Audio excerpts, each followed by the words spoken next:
Bora falar de um dos resultados mais aguardados do terceiro trimestre, que é da Taesa, uma queridinha para quem gosta de receber proventos. O lucro líquido cresceu, mas eu quero mostrar que houve uma pegadinha, senão não teria crescido no trimestre.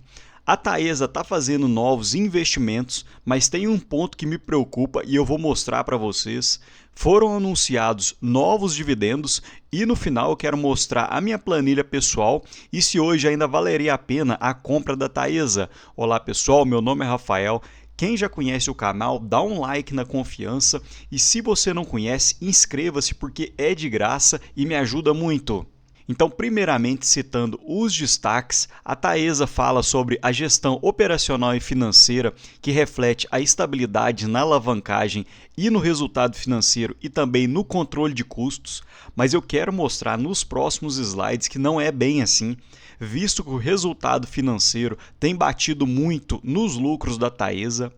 A receita líquida regulatória no terceiro trimestre cresceu em cerca de 9,8%, impulsionada por mais receita anual permitida 2025-2026, a entrada em operação dos reforços de Novatrans e Pitiguari e melhora na parcela variável. Também houve crescimento no EBITDA regulatório, principalmente causado pelo terceiro trimestre de 2025, e as despesas recorrentes de 9 meses cresceram apenas 4,2%, o que foi abaixo da inflação.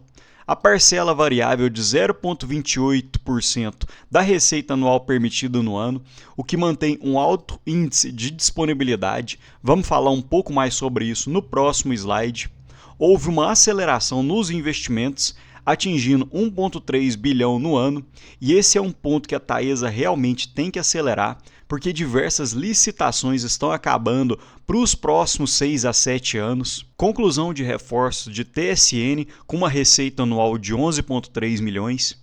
E o lucro líquido regulatório no trimestre cresceu em 5,2% e no acumulado cresceu em 2,5%. E um ponto muito interessante é que as transmissoras, assim como a Taesa, ganham receitas apenas da linha estar disponível e não interessa o volume e a energia que está passando na linha. Então ela tem que apenas estar disponível. Então a Taesa melhorou seu índice de disponibilidade olhando no acumulado em cerca de 0,19%, com um índice de disponibilidade muito bom de 99,93%. Consequentemente, a parcela variável, que seria a indenização que a Taesa deixa de receber, caiu em cerca de 83% para cerca de 0,28% da parcela variável dividido pela receita anual permitida. E isso foi justamente por causa da combinação de dados e indicadores na tomada de decisão e a otimização de desligamentos para manutenção. E a receita líquida, olhando no trimestre, cresceu em cerca de 9,8%. E na ótica acumulada cresceu em cerca de 7%, principalmente por causa dos reajustes da receita anual permitida. Então, uma parte da receita da Taesa foi reajustada pelo IGPM em 7,1%, enquanto outra parte foi reajustada pelo IPCA em 5,3%. Outro ponto positivo foram os reforços de Novatrans, com uma receita de 41 milhões, e Pitiguari, com 23 milhões, e a melhora na parcela variável, conforme vimos no slide anterior. E olhando trimestre a trimestre, o EBITDA também cresceu de uma forma acelerada, em 12,6%, enquanto na ótica acumulada cresceu em cerca de 9%, e um ponto muito positivo é a margem EBITDA da Taesa, que fica de cerca de 84,5%, o que seria uma das melhores dentre as elétricas da Bolsa.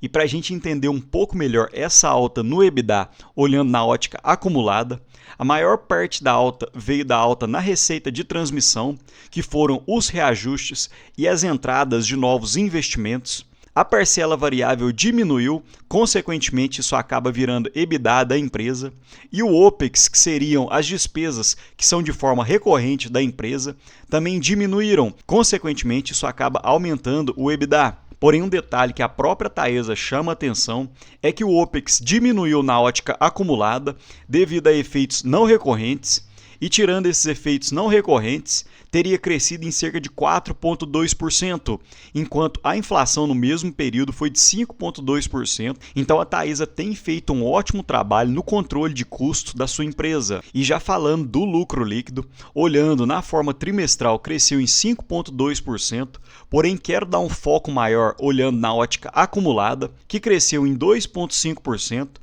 principalmente por causa do aumento do EBITDA que vimos no slide anterior.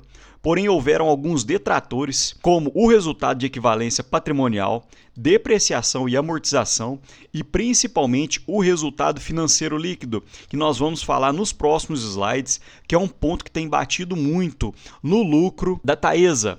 E um ponto positivo foram os impostos da Taesa, que ela pagou menos olhando na ótica acumulada, então houve uma economia dos impostos, principalmente porque a Taesa pagou mais proventos na forma de JCP, então houve uma economia nesse sentido. E quando a gente olha esse slide da DRE, fica ainda mais fácil de conseguir visualizar os motivos do aumento no lucro. Então percebam que o resultado antes de impostos e contribuições, olhando na ótica acumulada, ficaram em cerca de 768 milhões em 2025, enquanto para 2024 ficou em torno de 803 milhões. Porém percebam que olhando a parte de impostos, a Taesa teve uma economia muito grande olhando em meados de 2025, quando a gente compara com 2024, principalmente porque a Taesa utilizou de muitos pagamentos de JCP, o que acaba havendo uma economia de impostos. Então isso acabou virando lucro líquido no exercício. Então tem que ter muita cautela quando a gente faz essa análise, informando que o lucro líquido aumentou em 2,5%, porque esses efeitos do JCP e de impostos podem não acontecer para os próximos anos, consequentemente isso poderia impactar os lucros da Taesa. E para quem é investidor da Taesa, tem que ficar muito ligado nos próximos slides que eu quero mostrar, falando sobre investimentos. Hoje a Taesa detém 4 investimentos que é 100% Taesa de grande porte, que seriam Sairá, que está com 96,9% já de avanço físico, e o prazo de construção da ANEEL seria para março de 2028, porém com certeza a Taesa vai conseguir adiantar esse prazo e deve aumentar a receita anual permitida em 191 milhões, Tangará com 85% de avanço físico e um aumento na receita de 108 milhões, Ananaí com 66% e aumento de 171 milhões na receita, Juruá com 100% Taesa, aumento de 19 milhões na receita, porém com um avanço ainda bem atrasado de cerca de 7,9% e o prazo de construção fica para junho de 2028. Outro ponto é que a Taesa detém 4 reforços de grande porte, que aumentariam a receita anual permitida em 37 milhões. E a Taesa tem acelerado os investimentos para 2025, visto que os investimentos totais para 2024 foram de cerca de 1 bilhão, e apenas para os 9 meses de 2025 já pagou cerca de 1,3 bilhão em investimentos, e para 2025 completo, a Taesa ainda deve investir cerca de 300 a 500 milhões. E para contextualizar esse ponto de atenção nos investimentos, na própria apresentação da Taesa Day, ela mostrou as concessões que vencem até 2032. Então a Taesa detém cerca de 1,7 bilhão de investimentos até 2032, ou seja, em cerca de 7 anos. Isso representa 37% da receita total da empresa. Então a Taesa tem que correr atrás de novos projetos, novos reforços e melhorias para poder compensar esse tombo que vai ter na receita nos próximos anos. E aparentemente a Taesa tem se movimentado nesse sentido, visto que ela tem aumentado os investimentos olhando para 2025, porém como a Taesa acaba pegando dívida para poder investir, isso acaba virando despesa financeira para a empresa. Então percebam que olhando na ótica acumulada de 2025, as receitas financeiras da empresa cresceram, porém as despesas cresceram de um modo mais acelerado. Então, olhando o total do resultado financeiro, houve um prejuízo de cerca de 11,6% a mais do que nos 9 meses de 2024. E isso acaba batendo no lucro líquido. E apesar da Taesa destacar que o endividamento não tem aumentado de forma acelerada, apesar de ser uma empresa elétrica que tem receitas muito bem previsíveis, quando o endividamento das empresas passa de 3, 3,5, eu já ligo um sinal de alerta, porque quem conhece o canal sabe que eu fico muito de olho no endividamento das empresas. E hoje a Taesa tem uma relação de dívida líquida sobre o EBITDA de 4,1. E o que mais importa é a perspectiva futura, porque a Taesa ainda não destaca que deve diminuir esse endividamento para os próximos anos e, pelo contrário, eu acredito que o endividamento da Taesa deva aumentar ao longo dos anos, principalmente porque ela precisa de mais dívida para poder crescer os seus investimentos, consequentemente aumentando a sua receita. E hoje eu tenho uma certa impressão que, como os investidores da Taesa estão acostumados com os dividendos, os diretores têm uma certa sina em continuar esses pagamentos. Então, os dividendos da Taesa acabam ficando às custas de uma alavancagem, ou seja, de tomar dívida simplesmente para poder pagar dividendos. Mas essa é uma perspectiva pessoal. E falando nisso, a Taesa anunciou distribuição de proventos, que seria o equivalente a 0,94 por cada Taesa 11. E eu já fiz o cálculo aqui para vocês. Taesa 3, na cotação atual, deve pagar cerca de 2,07% já líquido de impostos.